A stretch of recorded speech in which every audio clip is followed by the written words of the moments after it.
Alright, time for another double movie review, with the first film being a mystery sequel, once again involving murder, and the second being an epic period dramedy involving sex, drugs, and all-around debauchery. Just in time for Christmas! What is up, everybody? RandomRandomMan here. I hope everyone out there is continuing to stay safe and be well during this unpredictable time. And judging from this ridiculous hat and shirt I am currently wearing, it is Christmas time.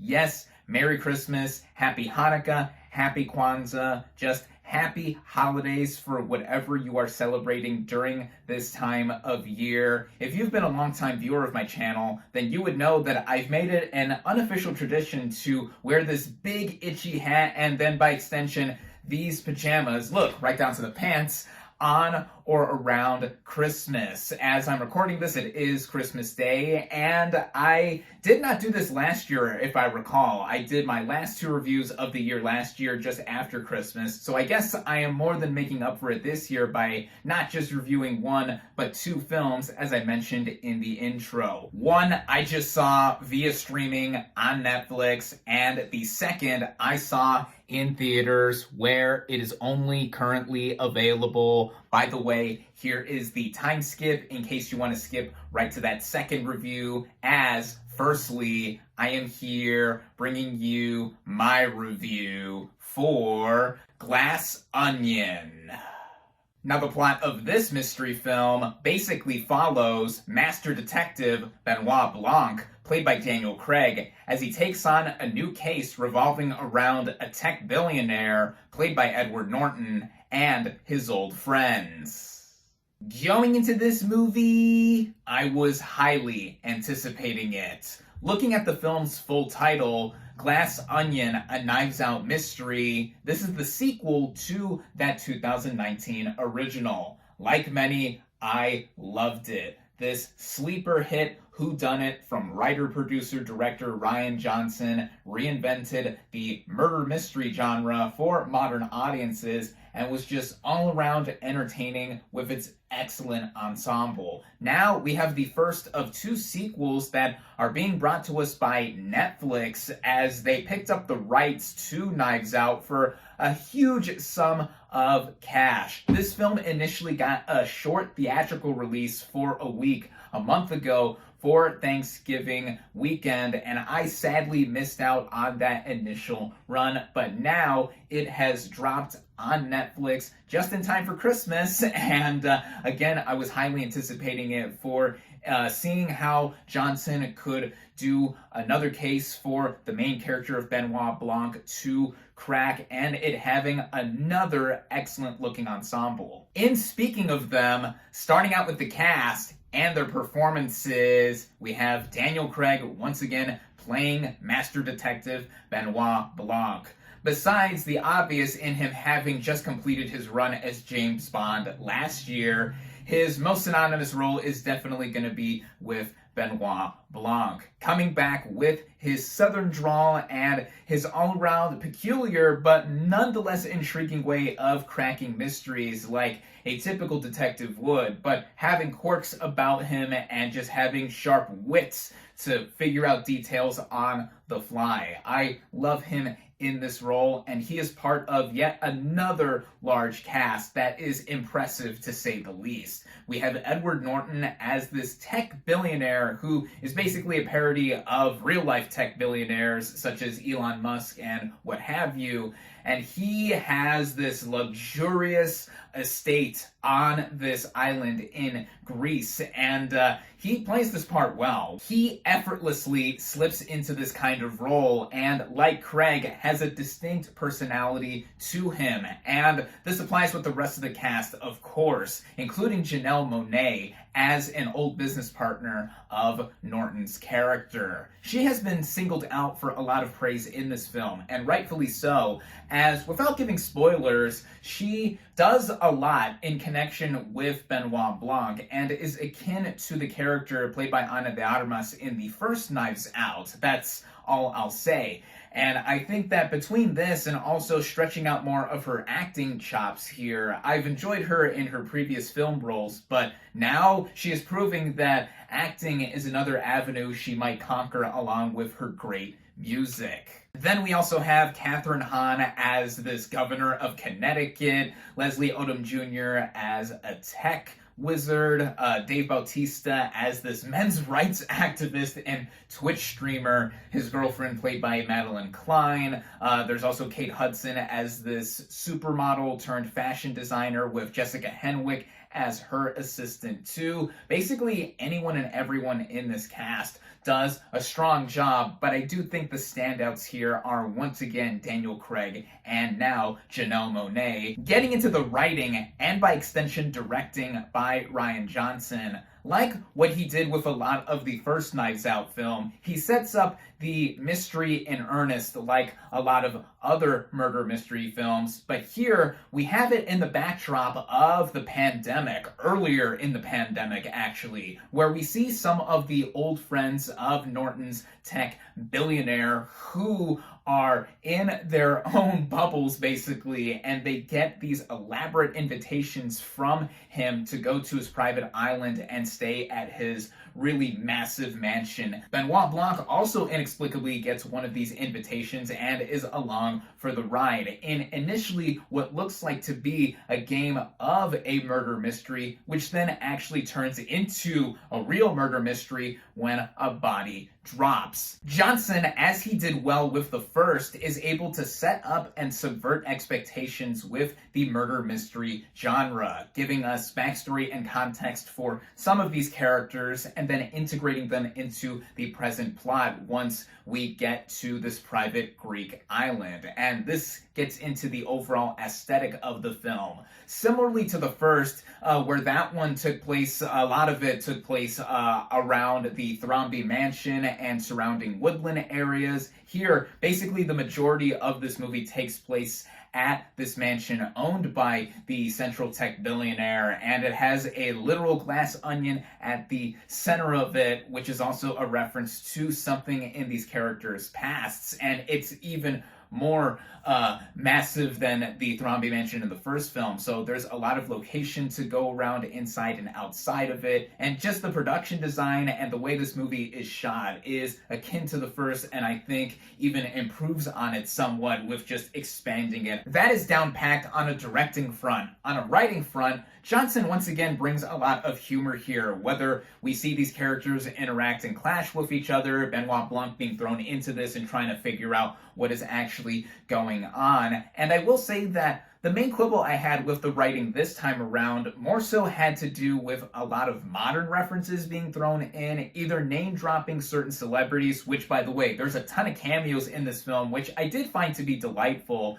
but then also it just feeling like it's more in your face compared to the first, which felt much more isolated, and I don't even think relied on that. Even with the context and backdrop of the pandemic, which I thought was clever in connecting to how these characters are with each other, and it actually fitting with all of them being isolated on an island, I think the film could have leaned back a little in being so meta with a lot of what it was trying to do, because it was already being so meta and referencing tropes to murder mysteries and just going on and further dissecting them, much like the glass onion that is metaphorically being dissected. That did not stop the movie from being thrilling throughout, though, and with a lot of the technical elements, as I've already mentioned, the production design and cinematography are great here. A lot of the same crew behind the camera do return for this sequel, including Nathan Johnson, cousin to Rian Johnson, doing the score, which once again feels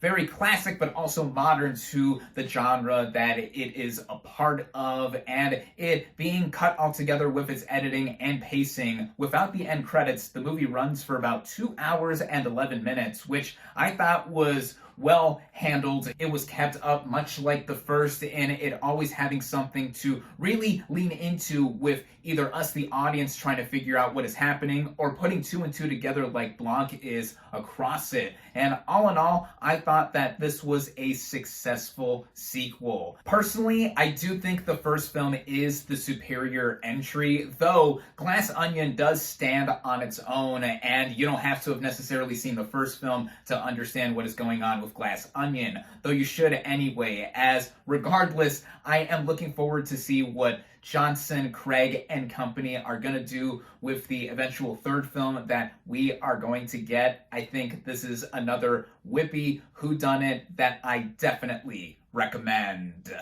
With that, my final verdict for Glass Onion is 4 out of 5 stars.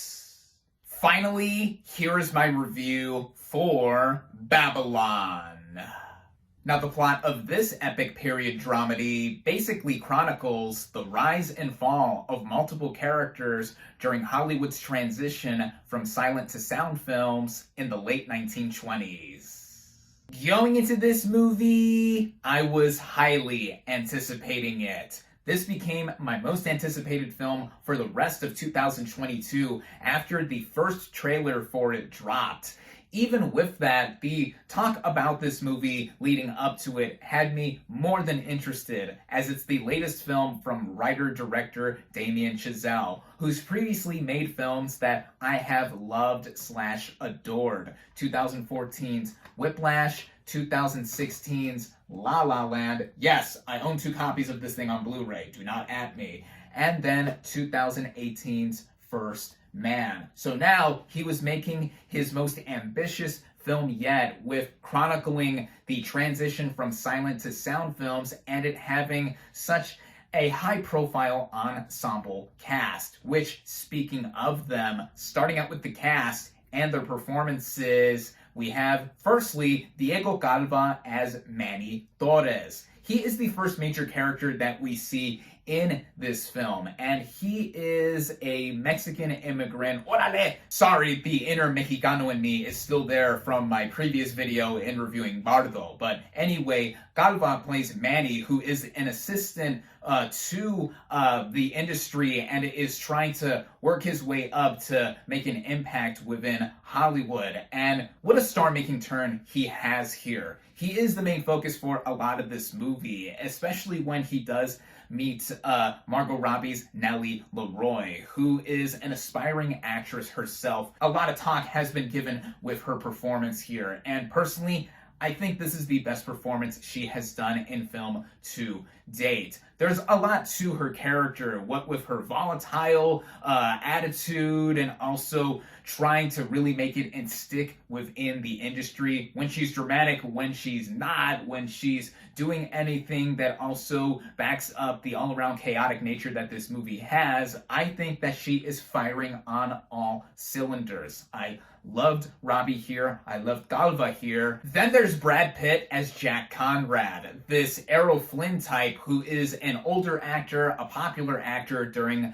this era, and is basically coming towards the end of his relevancy and becoming washed up. There is a funny running gag where he is basically with another woman every other time we transition between different sequences and years here, and he plays his character, I think, with enough gravitas that Brad Pitt would bring to almost anything. He's Brad Pitt. Did I say he's Brad Pitt? Yes, he's Brad Pitt. I love Brad Pitt, and he just has something about him that always has a sense of cool, but also with him specifically here being a part of this era that is full of excess. There are a few other players that do have quite a bit of ample screen time throughout this film too, like Gene Smart as this journalist, Giovanna Depo as a jazz trumpet player who also gets in front of the silver screen, and Lee Jun Lee as this cabaret singer who also works within the industry. And then a slew of appearances from a lot of known names and who's who within Hollywood that I don't want to give away. Basically, this is an exceptional ensemble with the standouts being Calva, Robbie, and Pitt. Now getting into the writing and by extension directing by Damien Chazelle, this is what a lot of this movie has been talked about up until this point, even beforehand, as this is a potential awards season player, which it already is actually, in it picking up a slew of nominations. But this has gotten a polarized reaction among those that have seen it, with how all of this is portrayed and comes together to be a 3-hour epic. What is my take though? Well, I was looking forward to seeing it regardless, and especially now that this has been getting such a divisive reaction. And I think that off the top with the writing here, how it is set up and being an ensemble piece and sprawling between several years in Hollywood, it reminded me a lot of other films that are portraying similar or later eras and have a lot of characters to juggle. And I think putting Galvez Manny in the focus at first, being the audience character essentially, does anchor the movie altogether, him being front and center for a lot of it, and then jumping back and forth to different details and aspects of the industry, what with first seeing the silent film era being portrayed, and then eventually the big bomb of 1927's The Jazz Singer coming out and introducing the whole realm of sound pictures. That is something that is running across this movie with how it is portraying how movies are and the magic of the movies. This movie does that though with how it is saying the industry is built on a lot of sleazy and scuzzy dealings. How it initially opens in the first half hour, actually, before the opening title card happens. This movie has this elaborate party sequence where a lot of what I've mentioned in the intro of this video is happening or being done. And is it excessive or extensive to the point where it is distracting and just going away or diverting away from the characters and main plot at hand? Yes, but I think that is the whole point, because apparently a lot of this did happen, though much of these characters are fictional, and it's doing it in the context and setting of the earlier part of cinema, basically a century ago. This movie has been described as basically being Singing in the Rain meets Boogie Nights, and I absolutely adore both of these films, the former being referenced quite a bit in this movie, and the latter basically feeling a lot of the structure of Babylon with an earlier era of time, as Boogie Nights portrays the adult film industry in transitioning from film to video from the 1970s to the 1980s too. There's even a sequence towards the end that stuck out a lot to me as being reminiscent of one from Boogie Nights. But with it all playing out, personally, I was so into it from the get-go. The directing by Damien Chazelle, especially when he is recreating scenes that had to have happened to some similarity with transitioning to sound pictures, I was so captivated by. There's one moment where we first see how sound is filmed and staged into a movie production. It portraying all of this chaos is a reflection of change. It's a reflection of reality to some extent, however fabricated it may be in this movie, though of course the whole idea of making movies is a reality for us in watching movies too. This movie having a bit of a meta factor as well, and it being done so surrounded by some top tier technical elements as well, which, getting into that, wow, this is an extravagant production to say the least. The actual art direction and production design, and showing how a lot of these sets were done outdoors and making the earlier silent films, getting into the bigger sound stages, the aforementioned earlier party sequence, the costumes, the way the movie is shot, the sound, the original score. A lot of the same players that Damien Chazelle has worked with before returned for this film, including Justin Hurwitz, who composed the music. And this is honestly probably my favorite score of the year, because it is bold and bombastic like the rest of the movie is, but there are more soft recurring motifs and themes that I think do ground the movie a little bit when we get into some of the quieter moments here, and also it sounding like a score reflected from the time. And the way the movie is edited, there is some frenetic editing at points, already being just over 3 hours in length. Personally, I was never bored. There is almost always something happening here, which helps with the pacing a lot, and then even some scene transitions and other cool cues that are reflective of the time with filmmaking are integrated with the actual filmmaking of this movie as well. And it coming to a head all towards the end here. It is one of those movies, even with its length, that does feel like there are multiple endings attached to it before we get to the actual ending, which a lot of people have talked about as either being a message from Damien Chazelle in talking about the industry itself, or it just being so out of nowhere and not feeling like it fit with the rest of the film. I don't want to give it away. Personally, for me, I think that it displays a lot of mixed messaging on purpose, like a lot of the movie is purposely being so excessive with debauchery here. I personally cannot stop thinking about that, but it also just puts it in as a further testament to the movie and what it does overall. I do think that it could have been more balanced with the ensemble. Some characters slip in and out and do get more screen time inevitably than others, and it's also in connection to that ending. Some loose ends are wrapped up more neatly and nicely than others, but I think that is also, again, reflective of what this movie is encompassing overall. It is messy. I'm not denying that in the slightest, but personally, I majorly messed with this movie in all that it did. This is not my personal favorite film from Damien Chazelle by any means, but wow, I still think he did something so bold and bombastic, as I've mentioned before, in it being an epic through the woes and wonders of cinema, that it has become one of my favorite movies of the year. Given this movie's polarized reaction, it's inevitable for me to say that this is not going to be a film for everyone. And personally, I think that this is a love it or hate it kind of affair, with barely any in between unless you're talking about all the technical elements. Again, for me though, I loved Babylon, and it coming out just towards the end of the year now. We're in the final days of 2022, so amidst what we're celebrating during the winter holiday season, that also means that it is time for me to unveil what my top 10 favorite movies of the year are. Be on the lookout for that video when it comes before 2022 is over. But in the meantime, once again, I loved Babylon. It is one of my favorite films of the year. I highly recommend it. With that, my final verdict for Babylon is 4.5 out of 5 stars. Thank you all, as always, for watching. Be sure to like this video, comment on what you thought of Glass Onion and Babylon. Social media links in the description. Subscribe to my channel for more, and I'll catch you on the next movie review.